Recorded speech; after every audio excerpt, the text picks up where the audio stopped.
രാജകൽപ്പനയനുസരിച്ച് കുതിരയെ കാണാൻ തെന്നാലിരാമൻ്റെ വീട്ടിലേക്ക് താജുദ്ദീൻ തിരിച്ചു.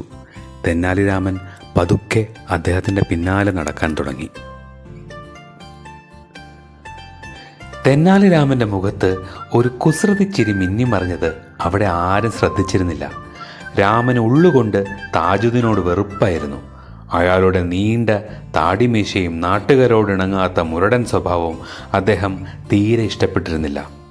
കഴിയുമെങ്കിൽ അയാളെ ഒന്ന് പറ്റിക്കണമെന്ന വിചാരത്തോടുകൂടി തെന്നാലിരാമൻ തൻ്റെ വസതിയിലേക്ക് തിടുക്കത്തിൽ നടന്നു. താജുദ്ദീൻ തെന്നാലിരാമൻ്റെ താമസ സ്ഥലത്തെത്തിയപ്പോൾ നേരം ഉച്ചയോടടുത്തിരുന്നു. എവിടെയാണ് കുതിരയെ കെട്ടിയിരിക്കുന്നത്? താജുദ്ദീൻ തെന്നാലിരാമനോട് ചോദിച്ചു. വരൂ, ഞാൻ കാണിച്ചു തരാം. താജുദ്ദീൻ തെന്നാലിരാമനോടൊപ്പം നടന്നു. കുതിരയെ കെട്ടിയിരിക്കുന്ന കുടുസായ മുറി കണ്ടപ്പോൾ താജുദ്ദീന് ശുണ്ഠി പിടിച്ചു. രാമ, കാറ്റും വെളിച്ചവും കിട്ടാത്ത ഇങ്ങനെയുള്ള മുറിയിലാണോ കുതിരയെ കെട്ടിയിടുന്നത്? അയ്യോ, ഇങ്ങനൊരു മുറിയിലാക്കി ഈ മുരട്ട കുതിരയെ ഒന്ന് മെരുക്കിയെടുക്കുന്നതിന് ഞാൻ എത്രമാത്രം പാടുപെട്ടു എന്നറിയാമോ? തെന്നാലിരാമൻ തൻ്റെ നിരപരാധിത്വം അഭിനയിച്ചു കാണിച്ചു. ഏതായാലും കുതിരയെ ഞാനൊന്ന് കാണട്ടെ, ബാക്കി കാര്യങ്ങൾ പിന്നീട് പറയാം. കണ്ടോളൂ കണ്ടോളൂ. ആ ഭിത്തിയിൽ കാണുന്ന കിളിവാതിലിലൂടെ നോക്കിയാൽ കുതിരയെ കാണാം. വളരെ സൂക്ഷിച്ച് വേണമെന്ന് മാത്രം. തെന്നാലിരാമൻ താക്കീതോടെ കിളിവാതിൽ ചൂണ്ടിക്കാട്ടിക്കൊണ്ട് പറഞ്ഞു. താജുദ്ദീൻ ചെന്ന് കിളിവാതിൽക്കൽ കുനിഞ്ഞു നിന്ന് അകത്തേക്ക് എത്തിച്ചു നോക്കി. അന്ന് തെന്നാലിരാമൻ പതിവായി കൊടുത്തിരുന്ന തീറ്റ കുതിരയ്ക്ക് കൊടുത്തിരുന്നില്ല. അത് വിശന്നു വലഞ്ഞു നിൽക്കുകയായിരുന്നു. കിളിവാതിലിലൂടെ ഒളിഞ്ഞു നോക്കി നിന്നിരുന്ന താജുദ്ദീൻ്റെ നീണ്ട താടിരോമം കണ്ടപ്പോൾ അത് തനിക്ക് പതിവായി തരാറുള്ള ഉണക്ക വയ്ക്കോലോ ആയിരിക്കുമെന്ന് തെറ്റിദ്ധരിച്ച് കുതിര അത് കടിച്ചു വലിച്ച് തിന്നുവാൻ തുടങ്ങി. വേദന കൊണ്ട് പുളഞ്ഞ താജുദ്ദീൻ അലമുറ കൂട്ടി നിലവിളിച്ചു. താജുദ്ദീൻ്റെ ദുരവസ്ഥ കണ്ട് മനസ്സിനുള്ളിൽ തെന്നാലിരാമൻ രസിച്ചു. എങ്കിലും ആ സന്തോഷം പുറത്ത് പ്രകടിപ്പിക്കാതെ ഛീ, വിടുകുതിരെ വിടുകുതിരെ എന്ന് ശബ്ദമുണ്ടാക്കി അഭിനയിച്ചു. വിശന്നു വലഞ്ഞു നിന്നിരുന്ന കുതിര താജുദ്ദീൻ്റെ താടിരോമത്തിൽ നിന്ന് പിടിവിടുന്ന മട്ടുണ്ടായിരുന്നില്ല.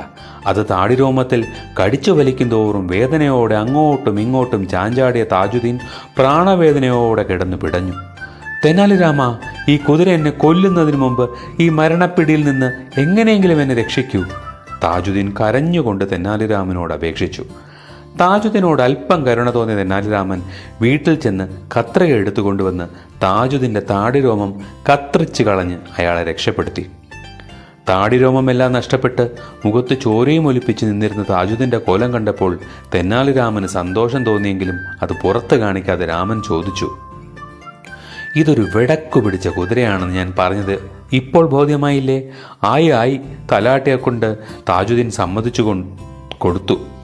എന്നാൽ ഭിത്തി പൊളിച്ച് കുതിരയും കൊണ്ട് താജുദ്ദീൻ കൊട്ടാരത്തിലേക്ക് നടന്നോളൂ, ഞാനൊന്ന് കുളിച്ചിട്ട് ഉടനെ അവിടെ എത്തിക്കോളാം.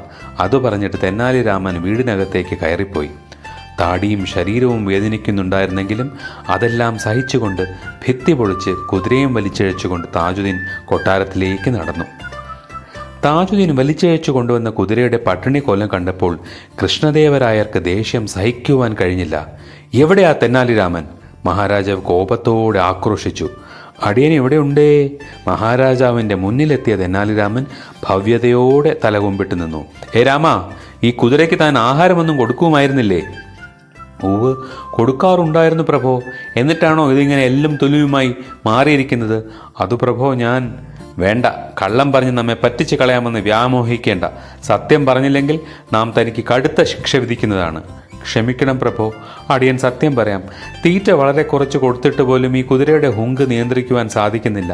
അതിൻ്റെ ഹുങ്ക് ശരിക്കും അനുഭവിച്ചറിഞ്ഞിട്ടാണ് ഈ താജുദ്ദീൻ വന്നിരിക്കുന്നത്. സംശയമുണ്ടെങ്കിൽ അങ്ങ് അയാളോട് ചോദിച്ചുകൊള്ളൂ. അതിരിക്കട്ടെ, കുതിരയുടെ ചെലവിനായി പ്രതിമാസം താൻ 15 വെള്ളി നാണയങ്ങൾ ഖജനാവിൽ നിന്ന് വാങ്ങിക്കുമായിരുന്നല്ലോ. അതുകൊണ്ട് എന്താണ് ചെയ്തത്? പ്രഭോ, രാജ്യത്തിൻ്റെ വരുമാനത്തിൽ സിംഹഭാഗവും യുദ്ധച്ചെലവുകൾക്കായി നീക്കിവെക്കുന്നത് കൊണ്ട് നാട്ടിൽ പട്ടിണിയും ദാരിദ്ര്യവുമാണ്. അതുകൊണ്ട് കുതിരയുടെ ചെലവിലേക്കായി അടിയൻ ഖജനാവിൽ നിന്ന് കൈപ്പറ്റിക്കൊണ്ടിരുന്ന തുകയുടെ ഏറിയ പങ്കും അയൽവാസികളുടെ പട്ടിണി അകറ്റുന്നതിനായി വിനിയോഗിക്കുകയായിരുന്നു. ഒരു ചെറിയ പങ്ക് മാത്രമേ കുതിരയുടെ തീറ്റയ്ക്കായി ചെലവിട്ടിരുന്നുള്ളൂ. ധിക്കാരി! നാട്ടുകാരുടെ പട്ടിണി മാറ്റുവാനുള്ള അധികാരമൊന്നും നാം തനിക്ക് കൈമാറിയിരുന്നില്ലല്ലോ. എഴുതാപ്പുറം വായിച്ചു കൊണ്ടിരുന്ന താൻ ധിക്കാരി മാത്രമല്ല, രാജാധികാരം ദുർവിനിയോഗപ്പെടുത്തുന്ന കുറ്റവാളി കൂടിയാണ്. മഹാപ്രഭു, അങ്ങ് കൽപ്പിച്ചാൽ ഈ എളിയവനെ കൽത്തുറങ്കിൽ അടയ്ക്കുകയോ കഴുമരത്തിൽ കയറ്റുകയോ ചെയ്യാം. പക്ഷേ സ്വന്തം പ്രാണൻ രക്ഷിക്കാൻ വേണ്ടി സത്യവിരുദ്ധമായി അധികാരികൾക്ക് സ്തുതി പാടുന്ന വ്യക്തി ആര് തന്നെയായാലും അയാൾ രാജ്യദ്രോഹിയായിരിക്കുമെന്നുള്ളതാണ് അടിയൻ്റെ താഴ്മയായ അഭിപ്രായം. രാമ, കോപം പൂണ്ട മഹാരാജാവ് പൊട്ടിത്തെറിച്ചു. ക്ഷമിക്കണം പ്രഭോ, എപ്പോഴോ നടക്കുവാനിരിക്കുന്ന യുദ്ധത്തിൻ്റെ പേരും പറഞ്ഞ് നാട്ടുകാരുടെ മേൽ അധികമായ നികുതികൾ ചെലുത്തി അവരെ കഷ്ടപ്പാടുകളുടെ മധ്യത്തിലേക്ക് വലിച്ചെറിയുന്നതും ജനങ്ങളിൽ നിന്ന് പിരിച്ചെടുക്കുന്ന തുക കൊണ്ട് യുദ്ധസാമഗ്രികൾ വാങ്ങിച്ചു കൂട്ടുന്നതും ഒരു നല്ല ഭരണാധികാരിക്ക് ഭൂഷണമാകുകയില്ല. രാമ, താൻ അതിരുവിട്ട് സംസാരിക്കുന്നു. അങ്ങേ ഉപദേശിച്ച് രാജനീതി നടപ്പാക്കേണ്ട മാന്യരായ ഉപദേശകന്മാർ മൗനം ഭജിച്ച് അങ്ങയെ വഴിതെറ്റിച്ചു കൊണ്ടിരിക്കുന്നതിൻ്റെ ദുഃഖം കൊണ്ട് അടിയൻ പറയുന്നതാണ്. പ്രഭോ, കുറേ ആയുധങ്ങൾ വാങ്ങിച്ച് കുന്നുകൂട്ടി വയ്ക്കുന്നത് കൊണ്ട് മാത്രം രാജ്യരക്ഷ ഉറപ്പിക്കുവാൻ സാധിക്കുകയില്ല. യുദ്ധവിജയത്തിന് വേണ്ടത് ചങ്കുറപ്പുള്ള രാജ്യസ്നേഹികളായ ചെറുപ്പക്കാരുടെ ആത്മാർത്ഥ സേവനമാണ്. മാതൃരാജ്യത്തോട് കൂറും സ്നേഹവുമുള്ള ജനസമൂഹത്തിന് മുന്നിൽ എത്ര ശക്തരായ ശത്രുക്കൾക്കും പിടിച്ചു നിൽക്കുവാൻ കഴിയുകയില്ല. പറയുവാനുള്ളത് അടിയൻ പറഞ്ഞു കഴിഞ്ഞിരിക്കുന്നു. ഇനി അടിയനെ കാരാഗ്രഹത്തിൽ അടയ്ക്കുകയോ കഴുമരത്തിലേറ്റുകയോ ഏതാണ് ഉചിതമെന്ന് തോന്നുന്നത് അങ്ങയുടെ ഇഷ്ടം പോലെ നടപ്പാക്കാവുന്നതാണ്.